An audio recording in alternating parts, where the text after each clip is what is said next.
Hello everybody, welcome back to Keto in the Kitchen with Pat. I hope you're all having a great holiday season out there, and what's better than to have a couple of snack items on hand that keep you in keto. So today we are going to make a chip dip that I use all the time, even outside of the holidays, to be honest.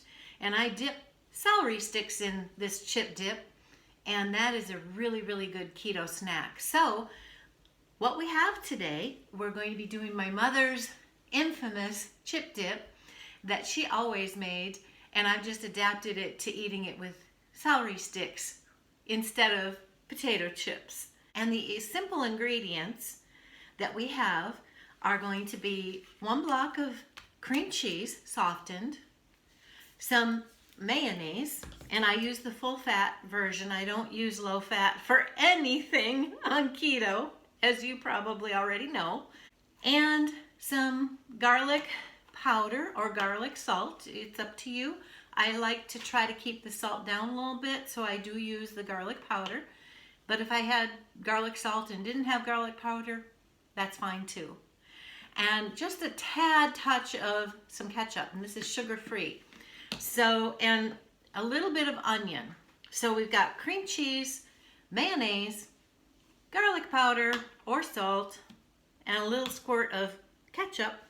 And then I'm going to be putting in some very finely diced onion. Now, today I'm using a red onion. You can use a white onion or a yellow onion. It doesn't matter. I like the red onion because I do think it gives it a little bit of extra flavor, but also you can see the red onion in the dip, and it doesn't look like unwhipped cream cheese. If you use a white or yellow onion, your guests might think there's little pieces of cream cheese that just didn't get mixed in. So that just helps clear up that issue. And so I'm going to just finely chop the onion and add the cream cheese to a bowl. And then we'll talk about how much mayonnaise. This is the question I always get asked. How much mayonnaise do you use?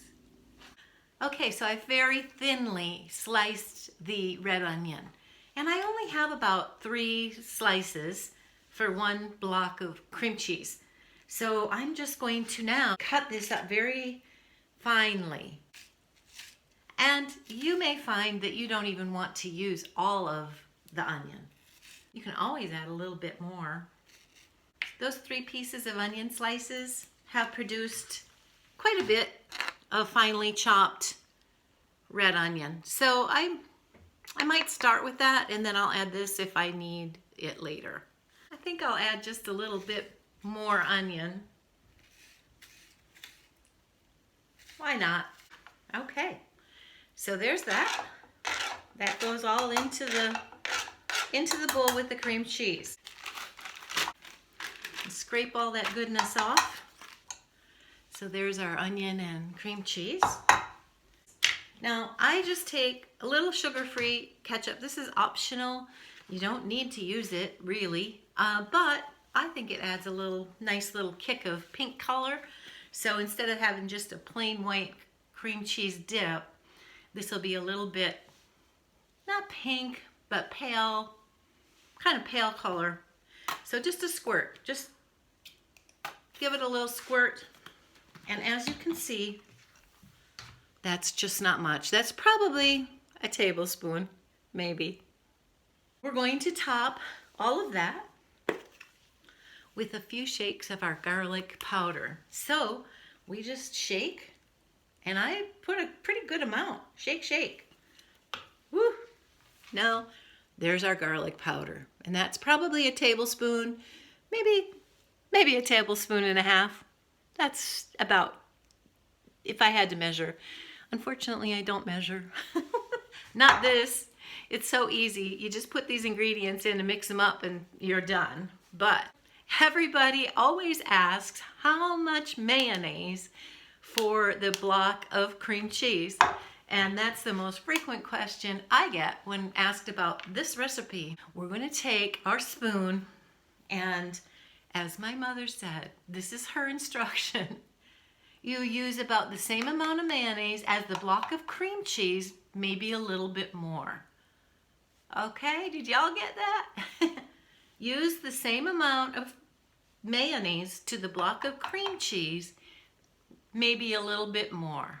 Okay, so we're gonna take, we got a good spoonful there. Now, if you see, that's really not, I don't know if you can get a picture of it here, but that's not really, here we go. That's not really as much as the cream cheese. So we're gonna do at least one more of those. Pretty good dollop there, I would say. And throw that in. Now, there is an amount of the cream cheese and the mayonnaise. Now, it looks a little bit more even, doesn't it? When you think about quantities in there. So, as my mother always said, and a little bit more. So, we're going to take about just a half like that and put that in there. Keep in mind, you can always make adjustments during the process. I'm going to just do one more. I don't know why, I just always keep in mind my mother's. The same amount of the cream cheese and a little bit more. And we're going to mix this all up until it's nice and smooth. And we're ready to go to mix that all together. Okay, so we've changed places and we've got all of our ingredients in the bowl, the cream cheese, the mayonnaise, the garlic powder, and some red onion, and a little squirt of ketchup. So that is what our ingredient base is all about. Now we're going to mix it up with a mixer and just want to get it smooth, and it's going to be ready. So I have a little spatula that I'm going to just scrape around the sides occasionally. So here we go.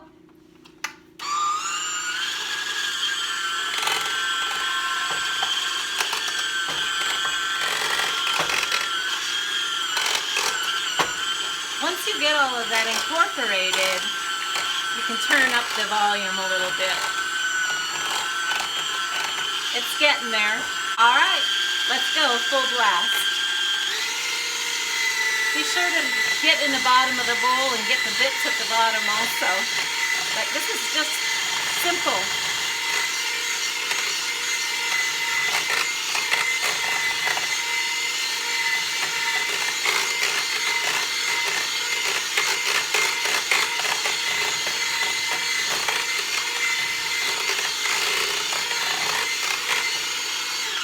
All right. Basically, that is done. Now I'm going to unplug, just a little tip, unplug your mixer first before you try to take out those beaters. I have not done that in the past, and all of a sudden it turns on and I have stuff everywhere. So, unplug the beater, and then you're ready to take out the beater. What do they call these? The beaters, right? And the way I clean them really easily and quickly is I just take one on top of the other and clunk, clunk, clunk. Just like that, several times to get the beaters clean. Now, the top one gets the cleanest, as you can see.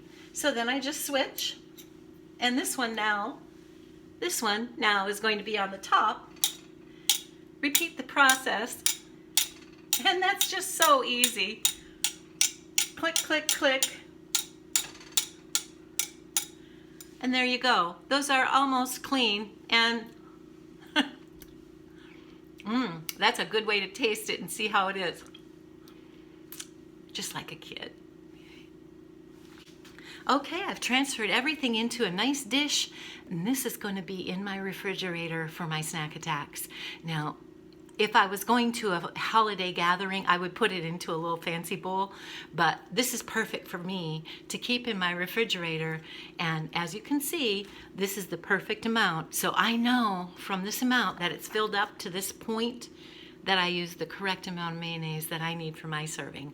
And you'll get to know that too. So I hope you all have a fantastic holiday season and a very happy new year coming up. My goodness, I think we're almost over this horrendous last couple of years we've gone through. So let's look forward to a bright future and enjoy your keto snacks. I hope to see you again real soon. Thanks for stopping by Keto in the Kitchen with Pat. And I do hope that you will share, like, and subscribe. That helps the channel grow. Thanks so much. Bye.